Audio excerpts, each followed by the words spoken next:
دولسمه برخه. نجلۍ د سر په ښورولو سره منفي جواب ورکړ.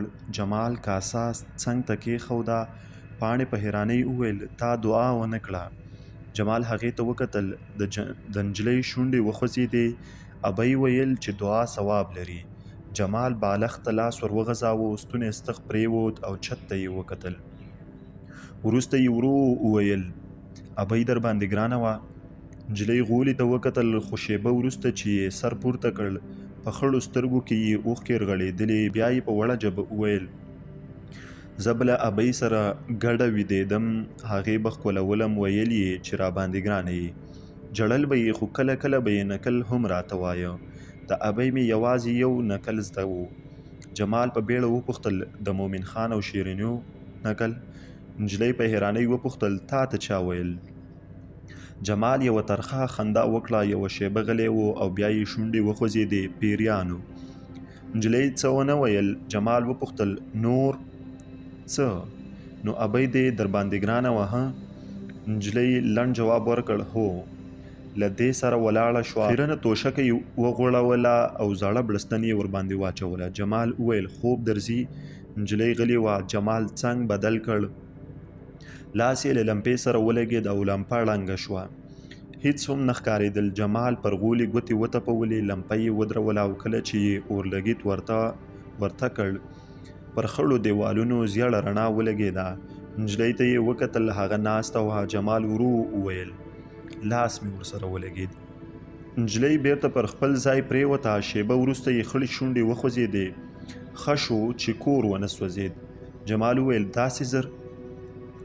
د نجلۍ شونډې وخوځېدې. همدې لمپې زموږ ټوله کادانه راوسوځوله. جمال هغې ته وکتل.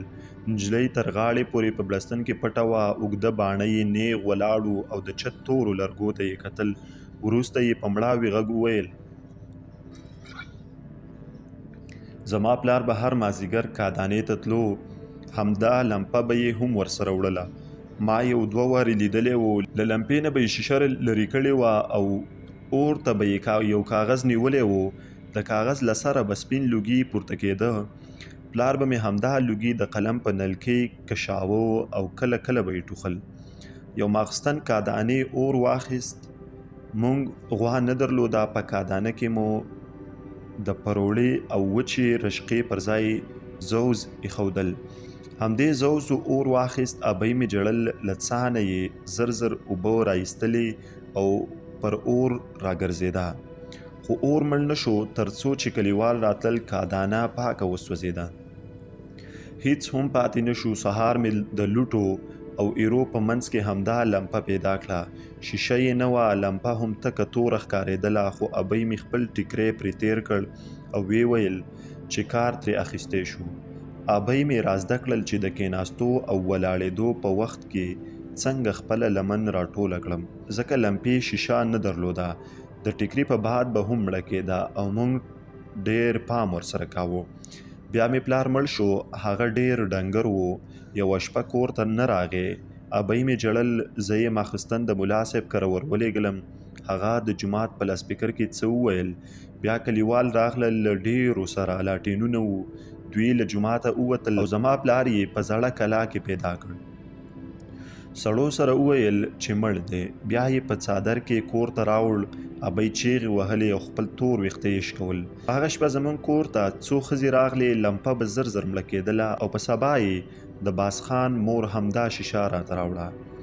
نجلۍ غلې شوه. جمال وپوښتل پلار دې در باندې ګران و؟ د نجلۍ تندی تریو شو. ابۍ یې ډېر وهله. په مازې خبره به یې تر ویښتو نیولې وه. ما ته به یې هم څپېړې راکولې. ما به جړل خو ابۍ به راته ویل چې خیر دی، خوا مه بدوه، هغه دې پلار دی، په زړه کې یې څه نشته. نجلۍ وټوخل. بیا یې خپله خبره پسې وغځوله. پلار مې خوشکې راته کولې. ویل یې چې له تا مې ورټ کېږي. زه نه پوهېږم خو دا زده. خو ابۍ به راته ویل چې ته ورباندې ګرانه یې. بیا به یې مخ رانه واړوو. خو زه پوهېدم چې هغه جاړي.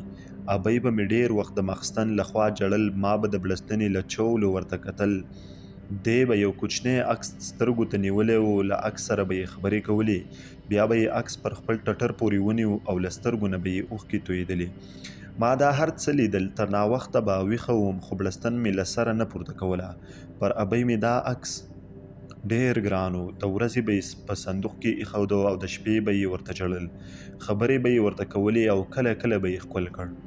نجلۍ غلې شوه. بیا یې جمال ته مخ ور واړاوه. ورو یې وویل تا ولې هغه عکس وخوړ؟ جمال پر خپل مخ بړستن ورکش کړه. نجلۍ په بیړه وویل ته ولې جاړې؟ کوم جواب یې وانه ورېد. د نجلۍ شونډې وخوځېدې. ما ولیدې تا جړل. سړي څه ونه ویل. نجلۍ هم په بړستن کې خپل مخ پټ کړ. خو شیبه وروسته چې یې له یوې وړې چولې جمال ته وکتل، د هغه مخ لوڅ و. سترګې یې د لمپې رڼا ته ځلېدلې او له ځان سره ورو ورو سونګېده. 2 ورځې وروسته جمال او پاڼه له کلي ووتل. څوک ونه پوهېدل چې دوی چیرته لاړل. یوازې یوه موټروان څو کلیوالو ته ویلي وو چې ډاکټر او د خیرو چرسي لور یې د غزني په ښار کې د کابل تر اډې پورې ورسول. بیا یې موټر راتاو کړ او نور ونه پوهېد چې پر کومه روان شول. خو یوه اونۍ وروسته چې کله کلیوال د سهار په خړه کې له جوماته راووتل، د ګوښې ولاړ زاړه چمبر له یوه کونجه لوګی پورته کېده. د هوا له تودېدو سره سم جانداد او باز محمد زاړه چمبر ته ورغلل. جمال شکېدلې بړستنې لمر ته هوارولې او پاڼې هم یوې ښایسته نانځکې ته کوچني بوټان ور په پښو کول. نجلۍ پاکه وه، جامې یې نوې وې، پر غومبرو یې سرخي پیدا شوې وه او ویښته یې لمر ته برېښېدل.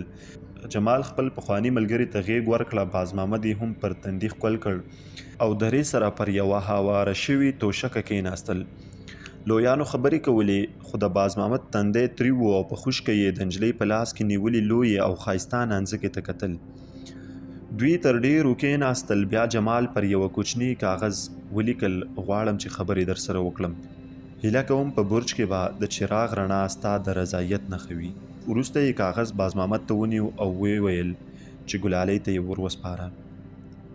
جمال ماخستن ناوخته خپل څادر تر ځان تاو کړ. له انګړه ووت، خو کله چې یې له لیرې د کلا لویدیځ کونج ته وکتل، په برج کې یې کومه رڼا ونه لیده.